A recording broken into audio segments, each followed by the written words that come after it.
ప్రతి నెల వచ్చే తిథి ఏకాదశి. ఏకాదశి పౌర్ణమి ముందు ఒకటి, అమావాస్య ముందు ఒకటి వస్తుంది. కానీ ఏకాదశి అమావాస్య ముందు వచ్చేదాన్ని బహుళ ఏకాదశి అంటారు. అయితే ఈ మార్చి 2వ తారీఖున వచ్చే ఏకాదశి విజయ ఏకాదశిగా పేర్కొంది.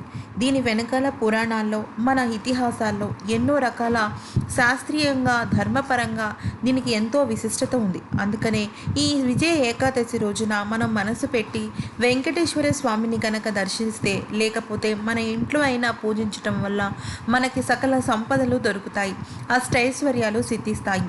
ఇక పూజా విధానంలోకి వెళ్దాం. మొదటిగా ఈరోజు సూర్యోదయానికి ముందే తలస్నానం చేయాలి. ఒకవేళ వీలుంటే తలస్నానం కాకపోయినా మామూలు స్నానమైనా చేసి చక్కగా ఇంటిని అలాగే దేవుడి గదిని శుభ్రం చేసుకోవాలి. అలాగే ఇంట్లో ఎప్పుడూ కూడా చిరునవ్వుతో ఉండాలి. ఎక్కడా కూడా ఏడుపులు, పెడబొబ్బులు లాంటి నెగిటివ్ అంటే ప్రతికూలత శక్తులు ఉన్న పనిని ఈ ఏకాదశి రోజున, ముఖ్యంగా విజయ ఏకాదశి రోజున అస్సలు చేయకూడదు. ఎందుకంటే విజయ ఏకాదశి అనేది విజయాన్ని చేకూరుస్తుంది. ఎప్పుడైతే అలాంటి ప్రతికూల సంఘటనలు మన ఇంట్లో జరిగాయో అప్పుడు విజయం కాస్త అపజయం అవుతుంది. ఈ విషయాన్ని గుర్తుపెట్టుకొని ఈ ఏకాదశి పూజని ప్రారంభించండి. ఇక ఆ తర్వాత మన పూజ గదిలో ఏం చేయాలి అంటే, వెంకటేశ్వర స్వామికి ఎడమ వైపున లక్ష్మీదేవి ఫోటోని పెట్టాలి.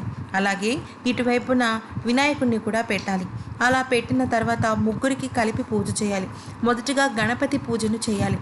గణపతి పూజని ఎలా చేయాలి అంటే, గణపతికి ఇష్టమైన పువ్వులను పెట్టి గణపతికి దీపారాధన చేసి ఒక 2 అరటిపండ్లు కానీ, చిన్న బెల్లం ముక్క కానీ నైవేద్యంగా పెట్టాలి. ఆ తర్వాత వినాయకుడికి హారతిచ్చి వినాయకుడి పూజ పూర్తి చేసిన తర్వాత లక్ష్మీదేవి పూజను చేయాలి. లక్ష్మీదేవి పూజను ఎలా చేస్తారు అంటే, ఎరుపు రంగు పువ్వులతో చేయాలి. ఆ తర్వాత మీకు నచ్చిన లక్ష్మీదేవి స్తోత్రాన్ని కానీ, లేకపోతే మీకు నచ్చిన లక్ష్మీదేవి మంత్రాన్ని కానీ జపించుకోవచ్చు.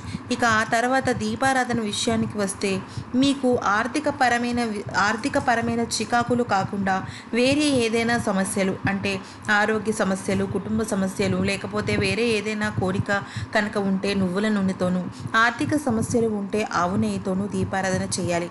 ముఖ్యంగా లక్ష్మీదేవిని మనం ఫోటో పెట్టినప్పుడు ఆవు నెయ్యితో చేయటం ద్వారా ఆవిడ సకల సంపదలు మనకి కలుగజేస్తుంది. దీపారాధన పూర్తయిన తర్వాత మనం గోవింద నామాలను చదువుకోవాలి. గోవింద నామాలను చదవటం ద్వారా మనకున్న గ్రహ దోషాలన్నీ వీడిపోతాయి. అంతేకాకుండా ఎవరికైనా సరే అర్ధాష్టమ, అష్టమ, ఏళ్ళనాటి శని, అలాగే ఏళ్ళనాటి శని ఇలాంటి శని ప్రభావాలు ఏమైనా ఉన్నప్పటికీ కూడా అవన్నీ పూర్తిగా తొలగిపోయి ఆ ఒక్క విష్ణుమూర్తి మనకి అన్ని సకల సంతోషాలని ఇస్తాడు. ఇక ఆ తర్వాత నైవేద్యం పెట్టాలి. ఏకాదశి పూట మనం అన్నం మెతుకు ముట్టరాదు. అన్నం తినడం వల్ల మనకి దోషం కలుగుతుంది. ఎందుకంటే ఏకాదశి రోజున అన్నంలో రాక్షసుడు కొలువై ఉంటాడని మన పురాణాల్లో ఇప్పటికే చెప్పుకున్నాం. ఇక విషయానికి వస్తే పాలతో ఏదైనా నైవేద్యం చేయాలి. ఒకవేళ పాలతో చేయాలి అనుకుంటే సేమియా పాయసం లాంటిది, లేకపోతే పాల తాలికలు లాంటివి ఏమైనా చేయొచ్చు. లేదంటే పాలను కాచి కొద్దిగా బెల్లం వేసి స్వామివారికి నైవేద్యం పెట్టచ్చు. ఇంకా కాదు అనుకుంటే బయట నుంచి కొన్న పండ్లను కూడా పెట్టచ్చు. ఎందుకంటే ప్రకృతి పరమైన నైవేద్యాలను ఎప్పుడూ కూడా దేవుళ్ళు ఇష్టపడతారు. ఇక ఆ తర్వాత గోవింద నామాలను ఖచ్చితంగా చదవాలి. ఇంట్లో ప్రతిధ్వనించేలాగా ఆ గోవింద నామాన్ని స్మరిస్తూ ఉండాలి. మీ ఇంట్లో చిన్నపిల్లలు, చదువుకునే విద్యార్థులు, ఉద్యోగానికి ఎదిగిన వాళ్ళు ఎవరైనా ఉన్నప్పటికీ కూడా గోవింద నామాలను చదవటం ద్వారా ఆ విష్ణుమూర్తి వాళ్లకు కావలసిన మంచి మార్గాన్ని చూపించడమే కాకుండా అందరికీ శుభాన్ని చేకూరుస్తాడు. మరి విన్నారు కదా ఈ విజయ ఏకాదశి రోజున క్లుప్తంగా ఈ పూజా విధానాన్ని. ఇక మరిన్ని వీడియోస్ కోసం దయచేసి మా ఛానల్ని సబ్స్క్రైబ్ చేసుకోండి. ధన్యవాదాలు.